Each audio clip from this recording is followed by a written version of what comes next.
Hey there.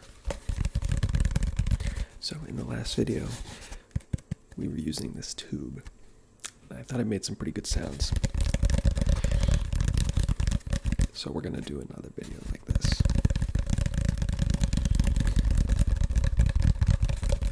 Last time we did specifically, it was more centered around the idea of like whispering through the tube, you know, to get like that like echoey effect. This video is going to be more focused on making sounds with the tube itself rather than whispering through it. Might throw in a few whispers through the tube anyway, but it's not the focus of this video. If you want that, that was the other video, so you can go watch that one. I believe it was Masha specifically that stated that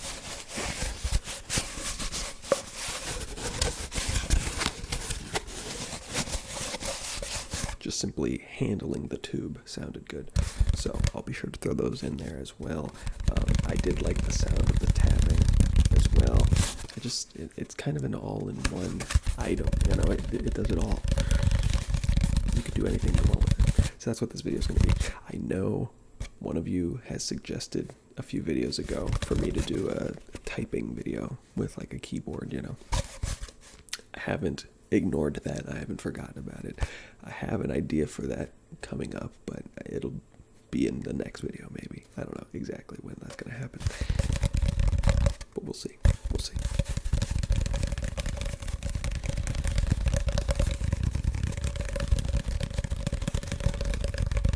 But for this video, we're just going to be making sounds with the tube.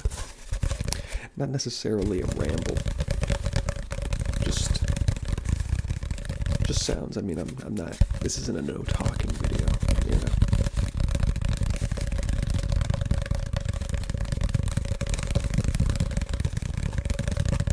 Fairly fast and aggressive, just because when it comes to, you know, specifically, you know, sound assortment type videos, you know, where it's like tapping on certain items, just making sounds with items in particular. I prefer, personally, faster and more aggressive ASMR in that manner. I don't like when people go like, okay. I mean, to each their own. I'm not gonna lie, I've watched some of those videos and they can trigger me sometimes. So I respond better to faster tapping, faster sounds, louder sounds as well.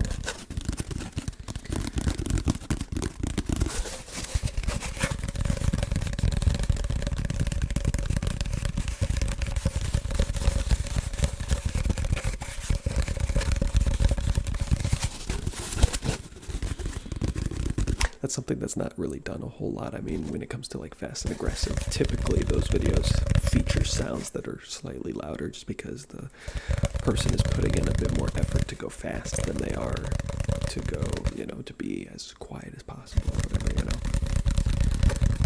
But those videos are not typically intentionally loud or, you know, on the louder end on purpose or whatever.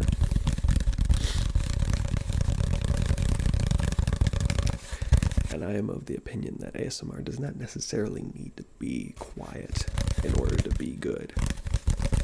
Obviously, to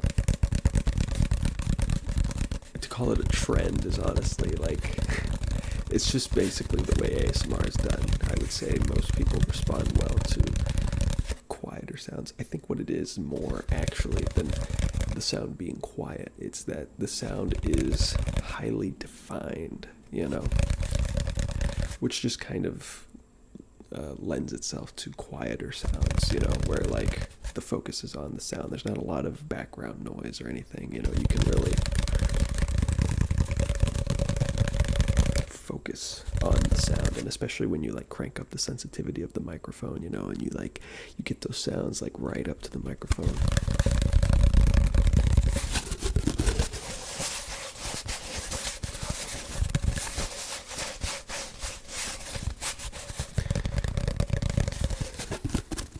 It's not that the sounds are quiet that makes them tingly, you know? It's a sound that you wouldn't typically hear. I think. I don't know. I mean, I'm no scientist. I don't think a lot is known about ASMR in general.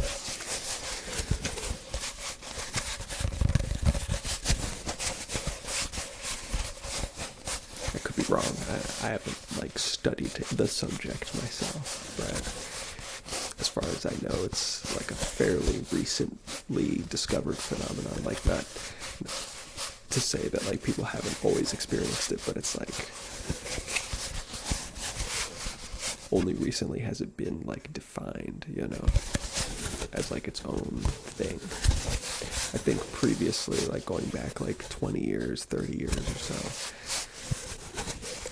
what people would call now ASMR, they would have called back then just like getting goosebumps, you know, that sort of thing. And I mean, they are pretty similar in all honesty, but they are distinct.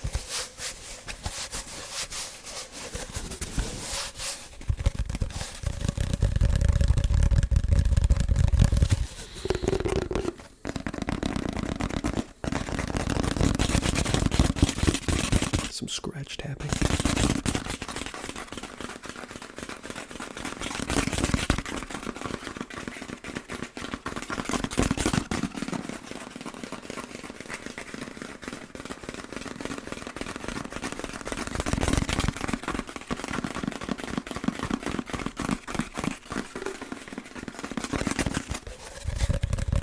But yeah, I don't think ASMR needs to be super ultra quiet. Obviously, really loud and abrasive sounds are not going to be that relaxing, but I mean, it really does come down to person preference. Every person is a little different. The things they enjoy will be a little different. I'm sure there probably are people out there that find loud sounds to be relaxing in some way, or at the very least, maybe not relaxing, but will trigger their ASMR, you know, that give them tingles. Because at the end of the day, well, I was going to say that's kind of the whole point of ASMR, but honestly, I don't know that that is actually the whole point. I guess the whole point of ASMR is simply to relax a person, you know. I guess there's multiple objectives when it comes to producing ASMR, and I think it just mainly comes down to, you know, the type of video. If it's if it's like a ramble, then it's just meant for like background noise. It's meant to relax you, maybe put you to sleep. Whereas if it's a fast and aggressive sound assortment type of video, it's probably geared more towards getting tingles and that sort of thing, because those sounds in and of themselves are not incredibly relaxing. It's not intentionally trying to put you to sleep. It might, you know, unintentionally accomplish that task, but I think the main goal is just to trigger your tingles.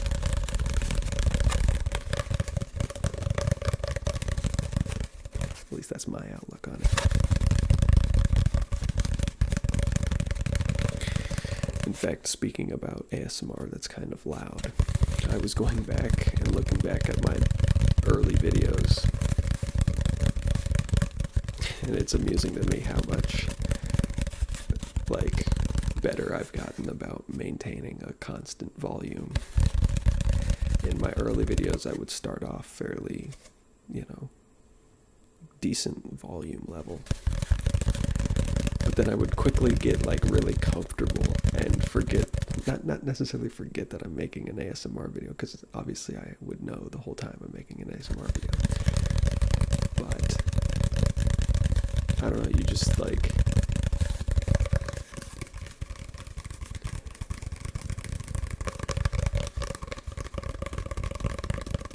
I can't really explain it, I don't know. But I would get loud by the end of the video, where I was just basically talking at a normal volume. It's just kind of amusing to me.